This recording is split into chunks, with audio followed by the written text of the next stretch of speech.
Up.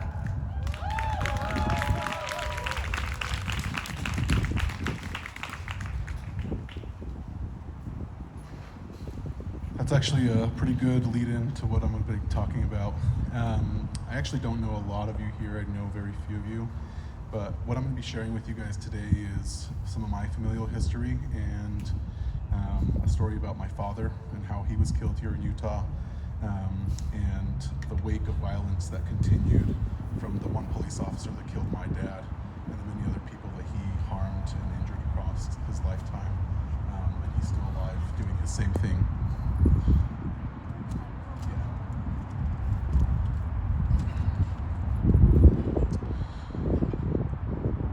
On October 26th of 1987, my father was shot and killed with a shotgun by Officer David G. Madsen. My mom, like many people, called the police because they were seeking protection and they were seeking help and assistance.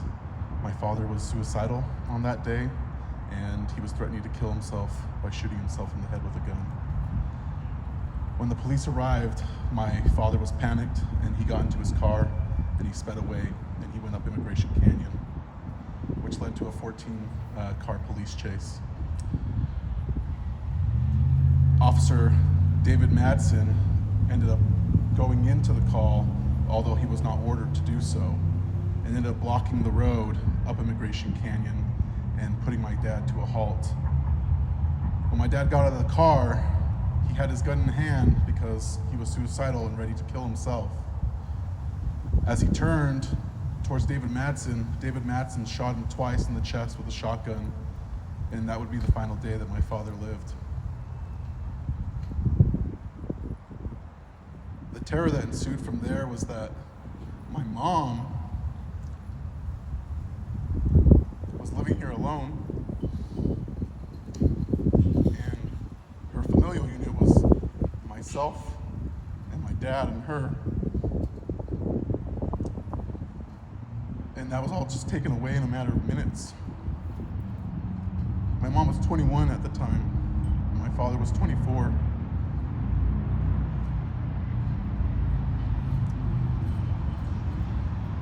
After my father was killed, it was publicized on the local media stations about what happened. And what happened from there was they posted just a random picture of a Latino man and said that was my father.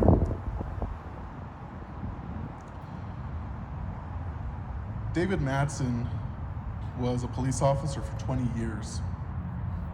And in those 20 years, he received 77 civil complaints. My father was killed in 87, and in 86, Officer Madsen had received the Officer of the Year award. I scratch my head and I wonder why. How does that happen? How does somebody that has received 77 civil complaints from community members get Officer of the Year award? It doesn't make any sense, and it should have never happened.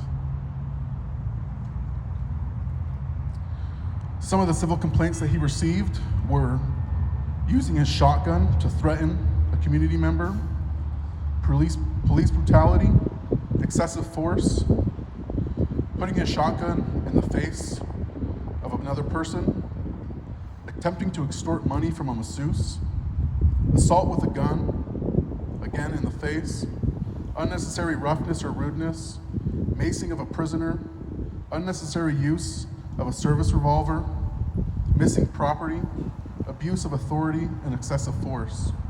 Those are only 11 of the 77 civil complaints that he ever received. Out of the 77 civil complaints that he received, only 5 of those were followed through on, and he still kept his job.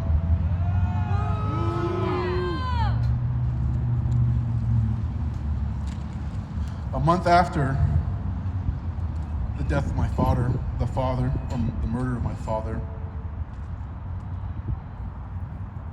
David Madsen would arrest David Russo for stealing a package of ham from a grocery store. He duct taped several feet of tape on David Russo's head, arrested him, put him in the backseat of his car, and then shoved ammonia capsules up his nose, causing his nose to break. David Russo was awarded $1,400 for that. That doesn't seem right. That doesn't seem fair. It doesn't seem just. And David Madsen continued to be a police officer. In 1991, 4 years later, after my father's death, David Madsen was involved in a police chase where he acted out of protocol and caused the innocent death, or the death of an innocent bystander by the name of James H. Pratt. His wife, June Pratt, followed a lawsuit towards the Salt Lake City Police Department, and she said that David Madsen was negligent and that the Salt Lake City Police Department was negligent, specifically, and that they never did anything in regards to retraining, disciplinary action, or even dismissing Madsen. He got to continue working and keeping his job and getting paid to terrorize the community that he's supposed to serve. Well, he's serving it, but he's serving it with violence. And that's what we continue to see day after day and year after year. But it doesn't end there. In 1994, he had now retired from the police department, at least here in Salt Lake City, and he moved to Phoenix, and he worked for the FAA as an investigator.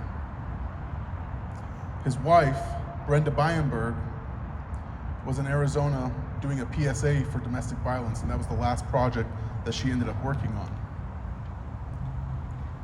Her husband, David Madsen, was driving her to the airport. They got in an argument because he had his gun on him while he was not on shift. His gun came out of his holster and he shot his wife in the neck and murdered her.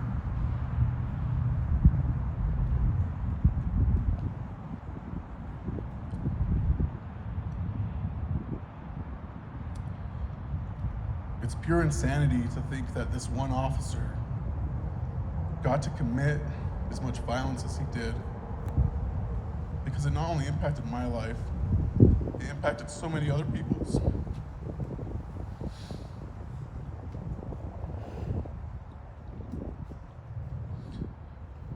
David Madsen was supposed to be convicted of murder for the murder of his wife, but instead he was convicted for manslaughter. David Madsen is no longer in prison because he got out somewhere around 2009, and he lives happily here in Utah again.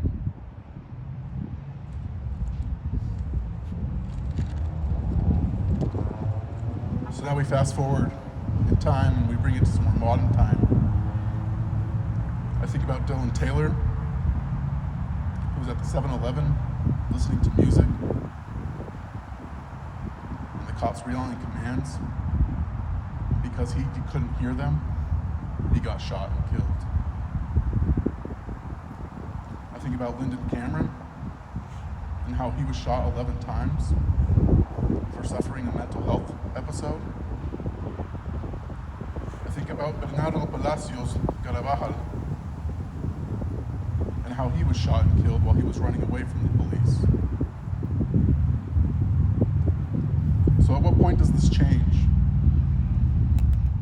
Because my father's story was back in '87, and so many people died before he did due to police violence and brutality and murder. And so many other people have continued to die after him. To this day, in Utah, there has never been a police officer convicted of murder. It's never happened. So where's the accountability? That's the problem here. Is it doesn't exist. It doesn't exist within our systems. It doesn't exist for the people that are supposed to be protecting our communities. So what is law enforcement there for?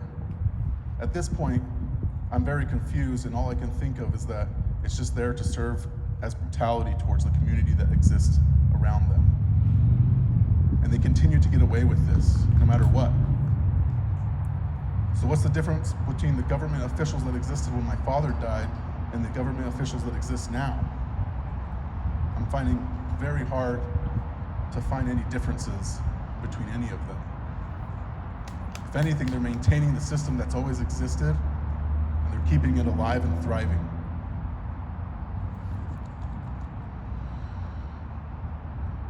Somewhat recently, Attorney General Sean Reyes announced that they were going to do a study into shootings that had occurred in Utah. Well, that study never finished, and they responded with saying that they stopped it because it was too difficult to get the data.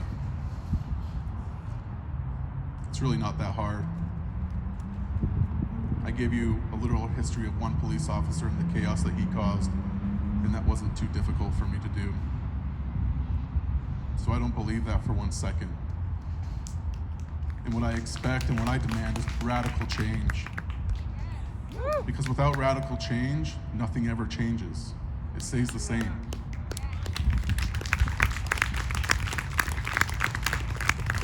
Our government officials stray away from radical change because they think it might cause too much discomfort for other people. Well, I'm sick of fucking feeling uncomfortable every fucking day.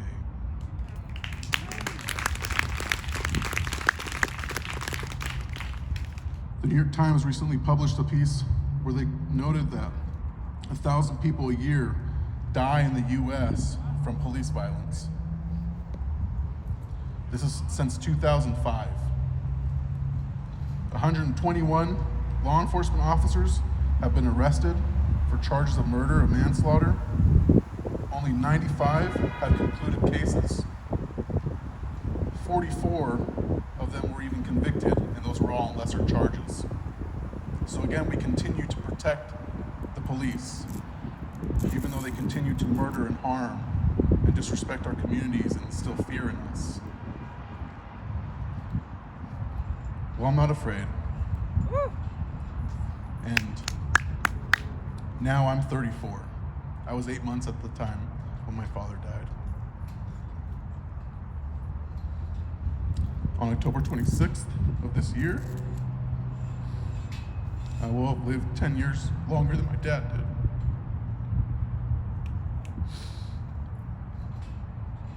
I'm a social worker now, and I've been in the field for over 4 years. And I continue to serve these populations that are marginalized, that are suffering, and that are victimized by the Salt Lake City Police Department and other law enforcement agencies. My goal, my job, is to help them out of those arenas so they don't have to continue to engage with them. I know the impact that they can have, and I know the severity of harm that they can cause to just one person and how that impacts their family, their friends, their community, and the world around them.